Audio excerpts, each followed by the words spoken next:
Live from the world's capital markets, here are the latest financial headlines brought to you by News Factory.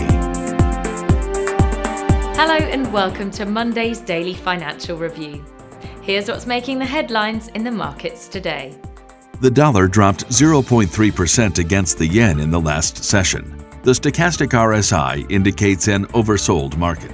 The Bitcoin-dollar pair exploded 1.6% in the last session. The RSI's negative signal contradicts our overall technical analysis. The gold-dollar pair skyrocketed 1.4% in the last session. The RSI is giving a positive signal. The oil-dollar pair rose 1.7% in the last session after gaining as much as 2.5% during the session.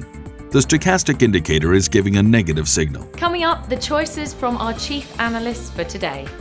U.S. energy firms this week added oil and natural gas rigs for a second week in a row as oil prices held near 7-year highs, prompting some drillers to return to the well pad.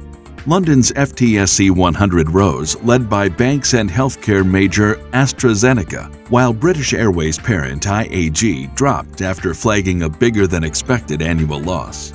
The Canadian dollar was little changed against its U.S. counterpart as domestic data showed jobs rising for a fifth month, with the currency holding near its weakest level in over 3 weeks that it hit earlier in the session. Those were today's major economic events. And now, moving on to world financial headlines.